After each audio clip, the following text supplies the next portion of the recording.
All right. Back to the trusty gold foil tarot. You know, while it feels like most people are plunged into mourning today, like the energy, there's a heavy, heavy energy today. I feel remarkably calm. I feel things are unfolding exactly the way I saw them unfolding last year, honestly. Like, everything is really going to plan. And it's you know, it's, in a way, it's exciting.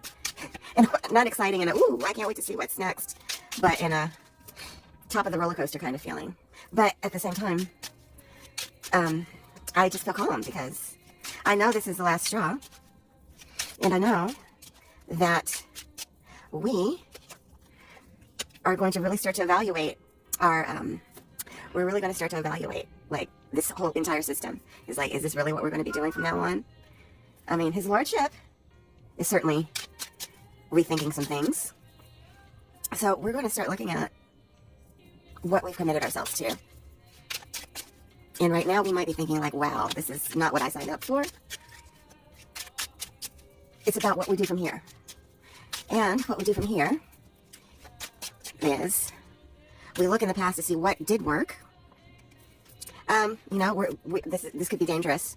I'm sorry, I forget to keep my ugly hand out of the way. This can be dangerous because we're like, oh, back in the past, everything was so much simpler and everything. But, you know, there's a lie to that, because the seeds of what is harvested today were sown in the past. But there was a time when there were things that we felt like, you know, I am invested in this system. I do want it to continue to do some of the things that I want it to do. And I was comfortable. And it's comfortable. So there's this romanticizing of the past that we've got to get through. But once we've done that, I really do feel that we're going to, you know, say, okay, so this is what I want from the past. I want to get back to comfort, but I mean, the comfort's not going to be for a very long time, I'm afraid to say. But what we can say is, if we are brave, we're going to have to face it. And we're going to have to look far and wide for a new way of doing things. We're going to have to ask for help, and we're not used to asking for help. We're going to have to admit that, like, I can't do this by myself. We the people cannot. We have to do it together. So we're going to have to start to think globally. We're going to have to get brave about facing our failures, and also about, you know, what we have invested in. And how do we reclaim?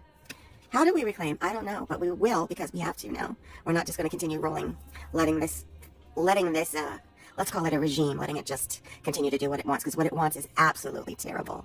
Just disgusting levels of greed and corruption and violence. And it's not okay. It's not good for anyone. It's not even good for them.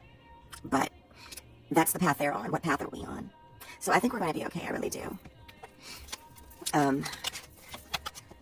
Yeah, the balance. Yeah, rebalancing. Like, we have to be the balance. We have to examine our values, their give and take. And we have to restabilize. We have to reclaim the White House. And we have to stabilize ourselves. So, I'm not worried. I'm calm, because it's as serious as it can get now. And I don't know, I still feel like something really creepy crazy is going to happen. Either tomorrow or this weekend. By Monday, things are going to be wild. And we're finally going to be our own knights in shining armor. That's my prediction.